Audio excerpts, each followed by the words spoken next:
Olá, estamos aqui de volta para o nosso terceiro encontro no minicurso Como se aprende uma língua estrangeira.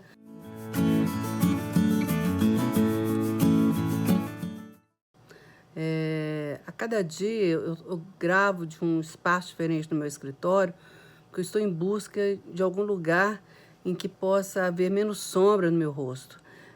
Essa é uma produção caseira, né, em tempos que nós não estamos podendo contar com a ajuda técnica. Eu não tenho habilidades técnicas para a gravação de vídeo. Estou aqui tentando fazer o meu melhor.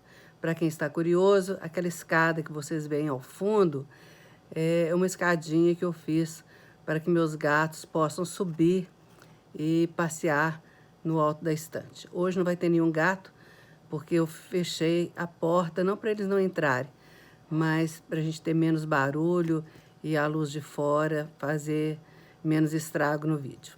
Bom, nas aulas anteriores, nós discutimos algumas teorias, né?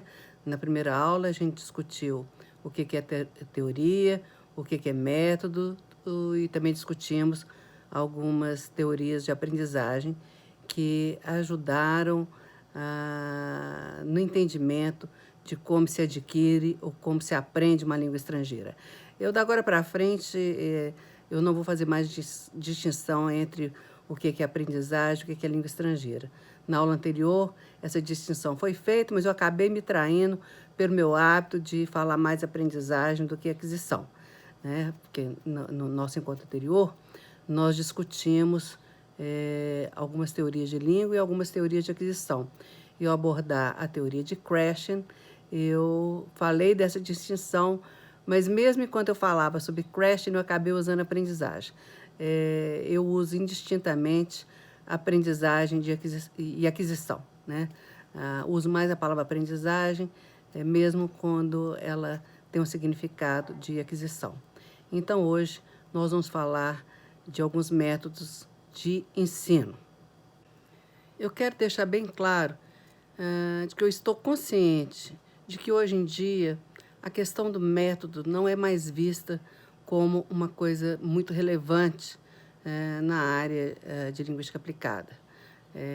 Eu também tenho consciência de que o aluno aprende apesar dos métodos.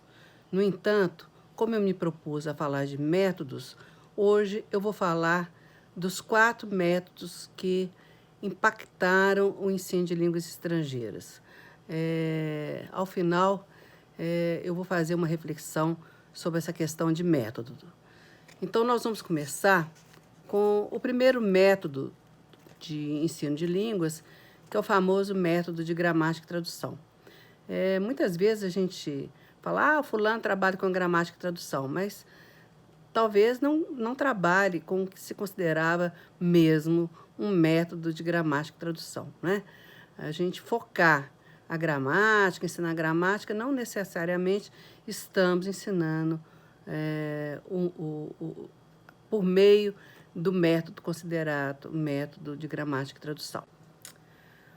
O método de gramática e tradução teve a sua origem no ensino das línguas clássicas, do latim e do grego. Com o surgimento das escolas secundárias, houve a necessidade da criação de um método que facilitasse o ensino dessas línguas, né? Nessa época, ainda não havia nenhum estudo, não existia ainda a psicologia, não havia nenhum estudo em aprendizagem que servisse de suporte para o método. O suporte linguístico era, então, o latim e o grego, né? Essas línguas eram tomadas como referência. Quais eram os princípios dessa forma de ensinar, né? Dessa nova forma de ensinar, agora oferecendo passos a serem seguidos, né? Então, a primeira é o conceito de estudo de língua, que era alguma coisa que devia ser feita pelas pessoas educadas, né? A língua deveria ser ensinada por meio de análise lógica, memorização de regras e tradução da língua estrangeira para a materna e vice-versa. E o estudo da gramática, então, era um estudo dedutivo. O objetivo final de se aprender uma língua adicional era ler a literatura dessa língua, né? Esse era o objetivo que todos almejavam. E os objetivos específicos, então, eram saber gramática, escrever também nessa língua, traduzir e aumentar vocabulário. As habilidades, então, que eram focadas eram a leitura, né? E a leitura aí com bastante ênfase, a tradução e a escrita, com menor ênfase. Qual que era o registro, então, de língua que se usava? O registro escrito, né?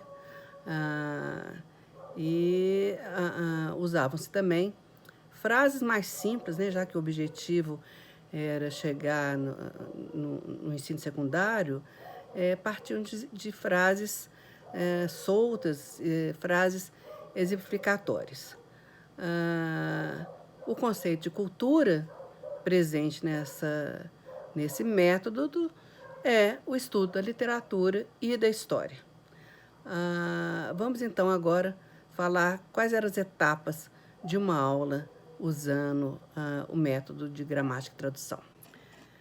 Bom, as etapas são memorizar vocabulário, em seguida ensinar regras, né? O aluno deve aprender as regras, e em terceiro lugar apresentar as atividades de tradução. O aluno então passa a fazer traduções.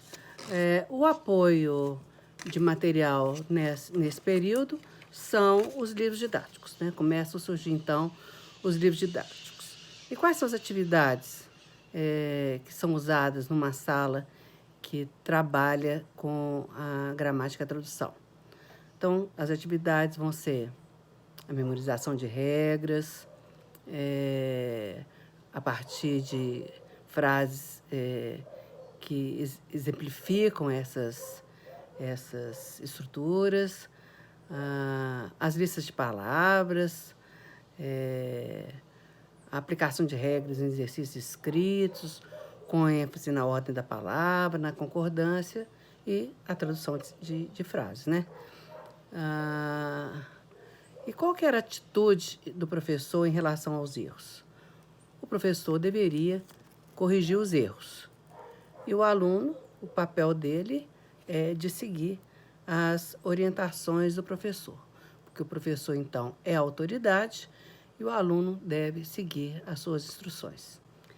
Em termos de avaliação, o que temos nesse período são os testes, né, escritos sobre gramática e testes com tradução. Quais são os prós e contras desse método?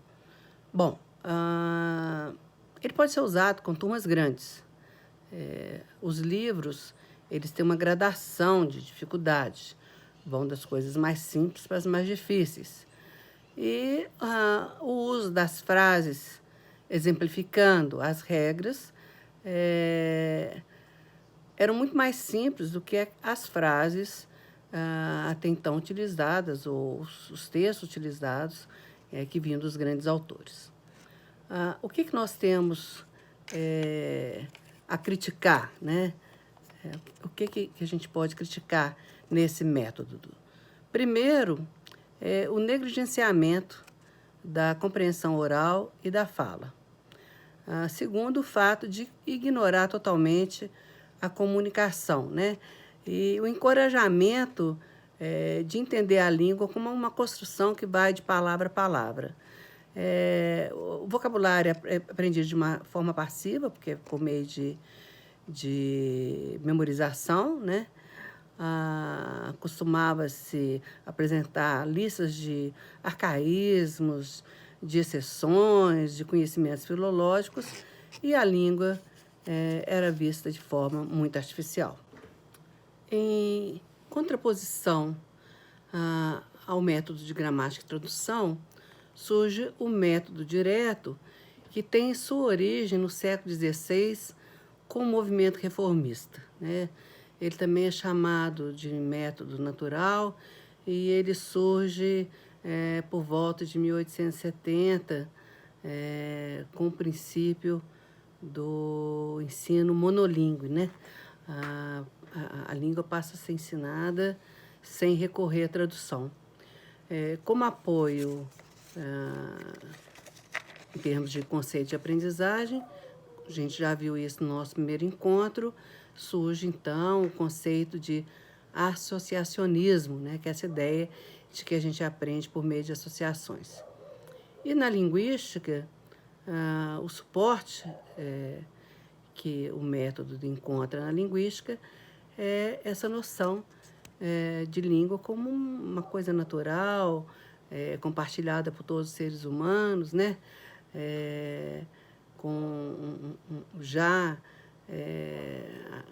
Havia, desde essa época, a noção dessa conexão entre pensamento e linguagem, né? Surgem os primeiros estudos sobre fonética e o método, então, se escora nesses estudos. Seus princípios são, então, de que o ensino de língua estrangeira deve seguir os mesmos princípios da aprendizagem de uma língua materna, ou seja, ela deve ser aprendida de forma natural. E isso será feito, então, através de uma prática de habilidades que podiam ser aprendidas para a comunicação social. Então, a fala deveria preceder a escrita e a gramática deveria ser ensinada indutivamente, ou seja, as regras eram formuladas após o exame dos exemplos, né? Após o uso dos exemplos. O objetivo geral desse método, do método direto, era a interação social.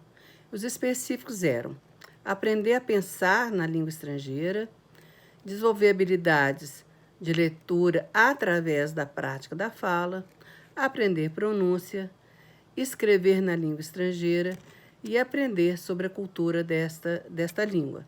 Então, nós tínhamos o ensino das 4 habilidades, priorizando primeiro a compreensão oral, depois a fala, e em seguida a leitura e a escrita.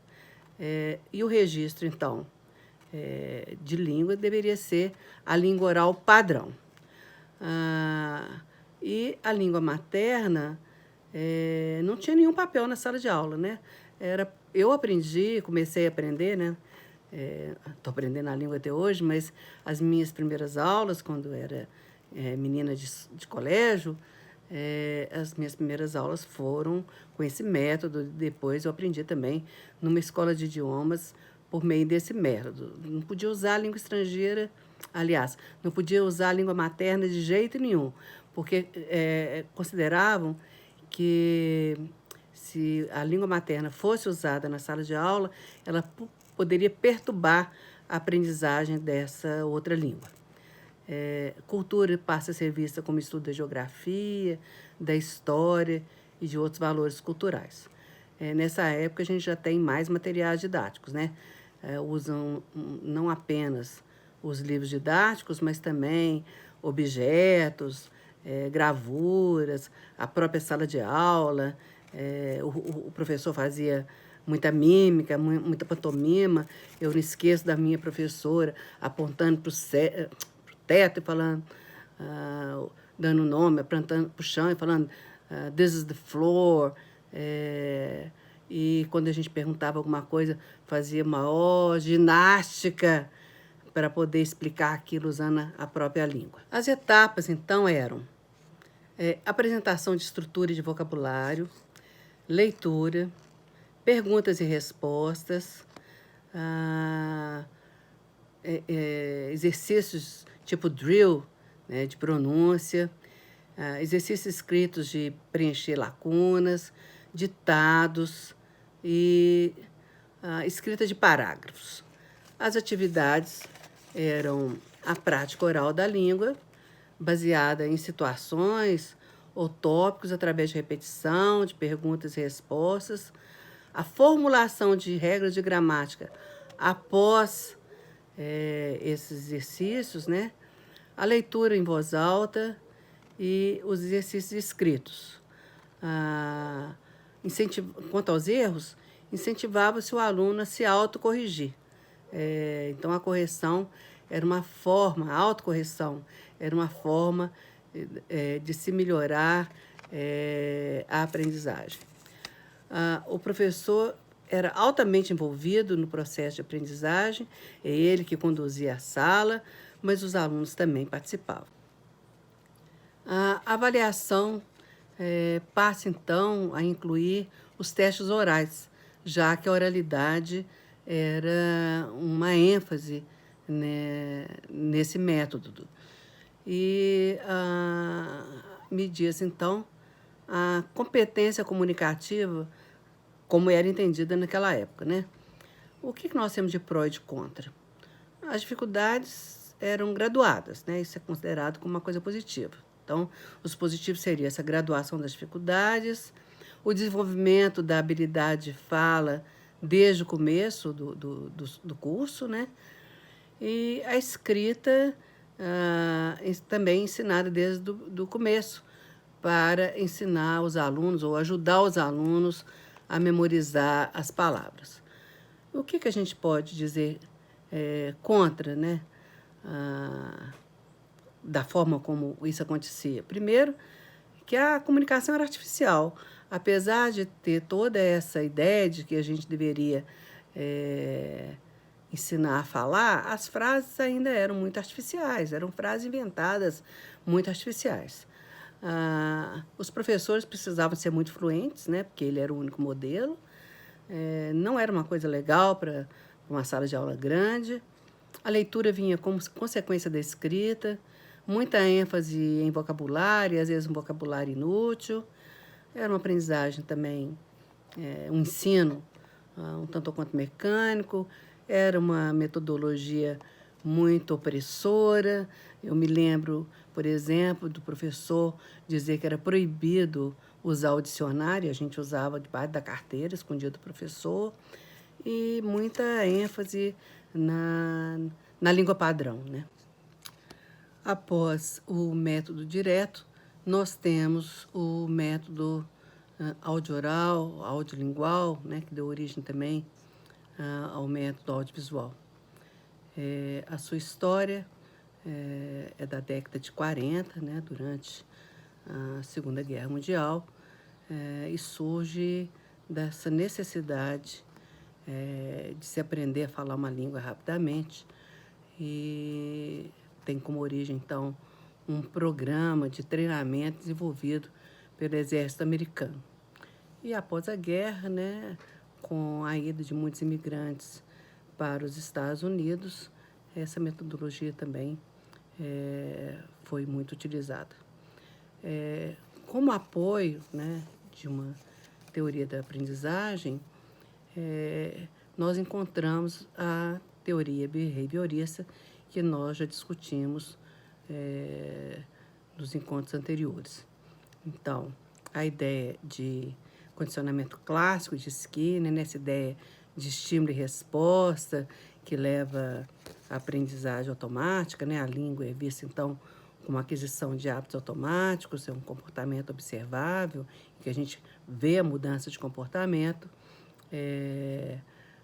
e a possibilidade, né, também de transferir a aprendizagem de um contexto para o outro, e também a ideia de recompensa. São conceitos que vêm da teoria behaviorista e que dão suporte, então, em termos de conceito de aprendizagem a esse método.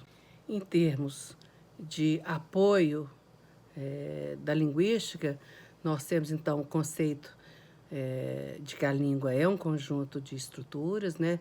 E é uma formação de hábito também, né? Em conjugação aí com a psicologia behaviorista. Surgem os estudos em análise contrastiva, então é importante, ao se ensinar, a focar nas estruturas diferentes, né? Naquilo que, teoricamente, vai trazer mais dificuldade ao aluno. A língua passa a ser vista como um somatório de fonologia, morfologia e sintaxe, e ela não é, a língua oral não é a mesma coisa da língua escrita, né? Isso é enfatizado nessa época. O ensino deve focar primeiro nas habilidades de ouvir e falar, depois na leitura e escrita. E a língua continua sendo uma língua que tem como base a língua padrão, né? Mas não a memorização de regras. Aprenda a língua e não sobre a língua, né? Os padrões, as estruturas linguísticas, elas devem ser praticadas de forma a se transformar em hábitos automáticos, né? E devem seguir uma sequência lógica, uma sequência gramatical de estruturas mais simples para as mais complexas. A gramática ela deveria ser aprendida através de analogia e não mais por formulação de regras. E esses hábitos, né, esses hábitos automáticos, que a língua é entendida como um conjunto de hábitos automáticos, eles devem ser adquiridos através de muita repetição, até a saturação, acho que a gente pode dizer assim. O objetivo final do método audio-oral, quando eu disser audio-oral, entendam audio-oral, audiolingual ou audiovisual, né? A diferença do audio-oral para o audiovisual é que o audiovisual contava com apoio de imagens, né? Geralmente de slides ou de livros que tinham só as figurinhas, o professor repetia as estruturas correspondentes a essas figurinhas, ou o aluno ouvia as fitas que o professor passava e ia repetindo essas estruturas até memorizar.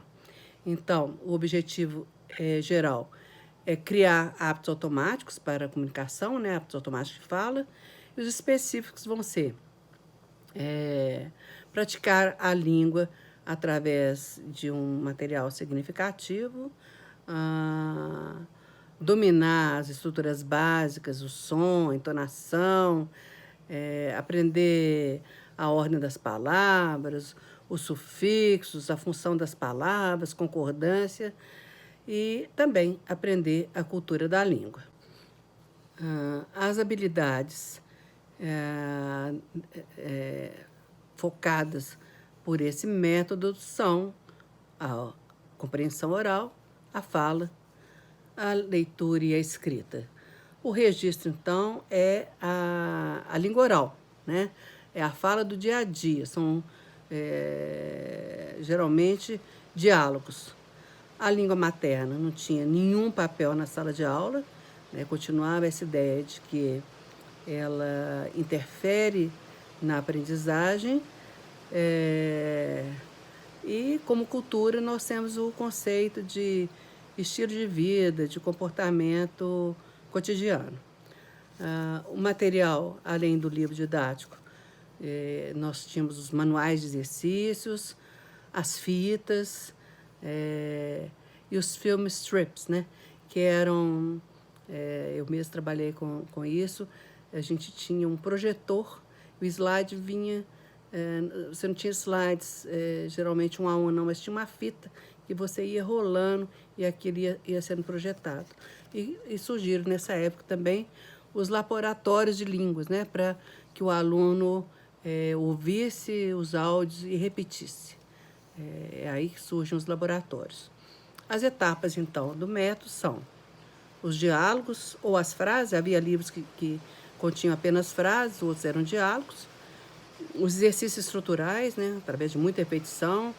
E depois a aplicação dessas estruturas em outras atividades. Essas etapas se davam em atividades como imitação e repetição, imitação em coro, imitação individual, só uma parte da turma repetia, depois a outra parte repetia, fazia-se também repetição do final da frase para o começo, indo acrescentando as partes. Usava-se muito os pares mínimos, né? Os pares de sons, né? Onde havia apenas uma diferença no fonema, a conversação, ditado e a escrita. Em relação aos erros, os erros deveriam ser corrigidos, pois acreditava-se que se eu não corrigisse um erro, eu como professor não promovesse essa correção, o aluno poderia automatizar essa estrutura errada. E era muito comum o professor ficar em cima do aluno, fazendo ele repetir até que aquilo soasse como correto. Ainda em relação aos erros, o erro significava uma falha do aluno e do professor também, né? Então, criavam-se situações para que o aluno tivesse a oportunidade de acertar, né? Situações para impedir o erro, porque o erro era considerado como um grande problema nesse método. Então, o papel do professor era o de um maestro, né? Ele era o grande maestro que dirigia a sala de aula, que dirigia, controlava, ou achava que controlava, né? O processo de aprendizagem. Ele era um modelo, né?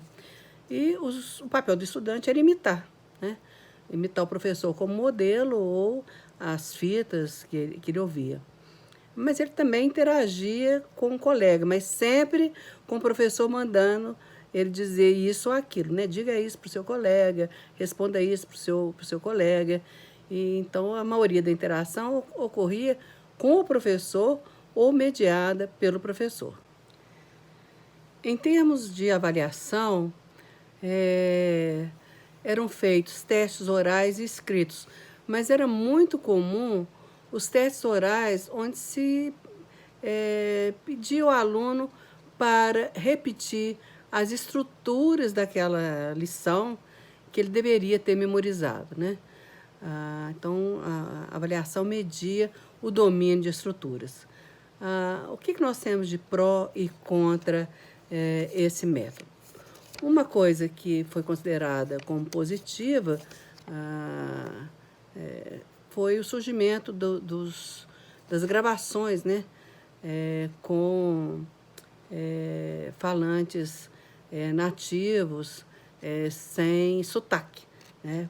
O sotaque não era bem-vindo, como hoje a gente percebe, né? Que o sotaque é uma marca de identidade. Na perspectiva daquele método, sotaque era um problema. A pronúncia, então, nesse material era uma pronúncia muito, vamos dizer assim, acurada, né? Com entonação perfeita. Era possível a gente prever os erros, as dificuldades eram graduadas, a fala era desenvolvida e as crianças, especialmente, gostavam muito de ficar ouvindo e repetindo, né? Os adultos nem tanto. O que a gente pode dizer de contra é que a língua é vista somente como uma performance oral, não se ensina sobre a língua, né? Hoje a gente tem consciência que refletir sobre a língua, saber um pouco sobre a língua também é importante. Muita ênfase nas diferenças das duas línguas, né? Não se olhava o que era parecido. Uma comunicação muito artificial, atividades cansativas, uma atividade mental passiva, o pensamento não era permitido, né? Isso não quer dizer que os alunos não pensavam, não, mas a ideia era automatizar, hesitação não era aceita, né? Tinha que repetir aquela frase toda de uma vez só, às vezes frases compridas, sem hesitação. Ignorava os conhecimentos prévios dos alunos e os adultos geralmente não gostavam. O último método que eu vou apresentar hoje é o método comunicativo, né? Qual que é, então, o seu background histórico? Uma série de estudos que surgiram na área da linguística, né? Os estudos de Chomsky, um certo apelo ao ecletismo, os estudos em psicolinguística, a contribuição fundamental de Widdowson com seu livro Teaching as Communication, a noção de notional syllables, né, de funções da linguagem, e essa ideia de que eu uso a língua para comunicar e não para exibir o meu conhecimento de estruturas sintáticas. São tantas contribuições da linguística que é impossível falar de todas. Certamente eu vou deixar algumas contribuições importantes de fora, mas o conceito, né, de que a língua é inata, lá, que é revivida em Chomsky, né, esse conceito já existia,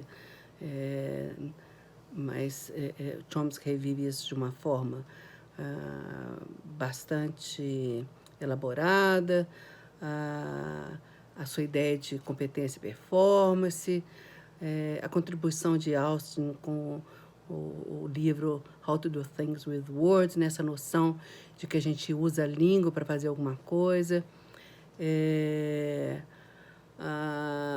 O conceito de Widdowson de use and usage, né? Essa noção de que a gente tem uma língua que a gente usa no dia a dia e uma língua idealizada, essa língua padrão, né? Que está lá na gramática. A ideia de que o sentido acontece por meio de uma negociação entre falante e ouvinte, interlocutor, ou entre o leitor, o escritor e o leitor. Na psicologia, né, nós temos o apoio lá de Vygotsky, de Piaget, né, essa noção da psicologia mentalista, essa ideia de que as necessidades individuais devem ser levadas em conta, o valor da tentativa e do erro, e a ideia de que a língua, então, é uma operação mental, não é alguma coisa controlada pelo indivíduo. Eu deveria ter falado no começo que, na verdade, a gente fala em método comunicativo, mas nós temos uma abordagem, né? Porque um método é um conjunto de procedimentos e a abordagem comunicativa não nos dá um conjunto de procedimentos, né? Vários autores sugeriram passos, etc., mas a abordagem em si, né, ela tem princípios, né? E esses princípios são de que a língua é uma competência que você adquire por meio do uso, que a gente testa hipóteses, né? A linguagem é criativa, a gente testa hipóteses durante o processo de aquisição, que a aprendizagem deve ser feita de uma forma, a gente deve propiciar para os aprendizes atividades que sejam significativas e que o material deve ser organizado em torno de funções comunicativas, né? Como fazer algo com a linguagem, como dar informação, como perguntar sobre as horas, não mais em cima de uma lista de estruturas gramaticais, que a aprendizagem se dá da competência para a performance, enfim, que a gramática pode ser aprendida tanto dedutivamente quanto indutivamente, né? Você adquire estruturas de forma inconsciente, mas você também monitora a sua aprendizagem. E que tentativa e erro, repito, é uma coisa muito importante quando você aprende uma língua. Em relação aos objetivos, o objetivo final de se ensinar uma língua com suporte de uma abordagem comunicativa é atingir a comunicação real, né? Seja ela falada ou escrita. E os específicos são encorajar a aprendizagem de forma natural, né? Praticar atividades que sejam significativas, né?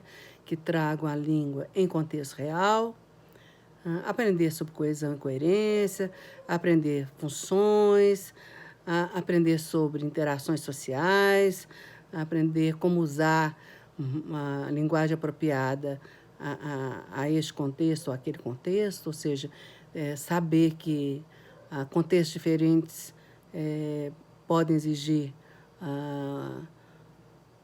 formas diferentes de comunicação e também aprender a aprender, né? Uma ênfase na autonomia. Em relação às habilidades, não há uma habilidade Não há recomendação para que uma habilidade seja mais enfatizada do que a outra. Ouvir falar, ler e escrever são igualmente importantes e vai depender muito do objetivo. Você pode, por exemplo, focar só na fala, num curso, por exemplo, em que você tem como alunos motoristas que pretendem interagir com seus clientes, né? Com seus passageiros. Ou pode focar só a escrita, como aconteceu durante muitos anos, acontece até hoje, com cursos que privilegiam a leitura. O registro, então, pode ser tanto oral como escrito, pode ser tanto a língua padrão como a língua não padrão, vai depender dos objetivos. O papel da língua materna passa a ter alguma relevância, não é mais proibido usar a língua materna para dar explicações, para dar instruções. E a noção de cultura são os aspectos culturais envolvidos na comunicação, né? Os gestos, a entonação, a hesitação, né? Todo mundo, eu devo ter hesitado um monte de vezes aqui ao gravar esse vídeo. As regras de polidez, né? Os estudos sobre polidez surgem nessa época e o ensino, então, inclui as normas de polidez, os marcadores discursivos, etc. Como material didático, a gente tem agora muito uso de vídeos, né, de comunicação de massa, textos orais escritos, e a sala de aula passa a acolher coisas da vida real, né? Mapas, contas, listas telefônicas, diagramas, gráficos, né? Todos os gêneros que circulam na sociedade. Como é uma abordagem, não há etapas propriamente ditas a serem seguidas, mas a maioria das pessoas que optaram pelo uso da abordagem comunicativa geralmente partiu de uma prática mais controlada para práticas livres, mas a gente tem o ensino por meio de tarefas. Eu não vou entrar em detalhes, mas qualquer pessoa que fizer uma pesquisa bibliográfica vai ver que tem uma produção muito grande na linguística aplicada nessa área, nessa época, e muitas sugestões de como trabalhar de forma comunicativa. As atividades, então, incluíam o trabalho com toda a sala, os jogos, os quebra-cabeças, a dramatização, solução de problemas, trabalhos em pares, quizzes, preencher formulários e, como eu já mencionei, trabalhar com mapas, gráficos, quadros, etc. Em relação aos erros, eles finalmente são aceitos como parte do processo de aprendizagem, né? Eles são inevitáveis. E os alunos são estimulados a se arriscarem, né? A não ter medo de errar. Errar faz parte do processo de aprendizagem. Quanto ao papel do professor e do aluno, estimula-se, então, que professor e aluno tenham a mesma hierarquia, né? O aprendiz e o professor passam a ser vistos como amigos, né? O professor não é mais aquele julgador crítico, né? O aprendiz vai ser colocado no centro da aprendizagem, né? E o papel do professor, então, é propiciar oportunidades, né, para que esse aluno possa se expressar individualmente. Geralmente, o professor é que inicia, que dá as instruções para a realização das tarefas. Algumas vezes ele é a pessoa, o co-comunicador, mas os estudantes interagem com outros, interagem também com seus pares. Em termos de avaliação, recomenda-se agora que se meça a habilidade do aluno comunicar, né? Com fluência e com precisão. O que nós temos, então, de pró e contra a abordagem comunicativa? Como elementos ou aspectos favoráveis, eu diria, são as atividades mentais intensas, a comunicação real, acho que isso é muito importante, levar-se em conta o conhecimento prévio do aluno, trabalhar temas, tópicos que estão relacionados com outros assuntos com os quais o aluno está em contato, o discurso é levado em conta, a ênfase é no uso, não mais na gramática, padrão.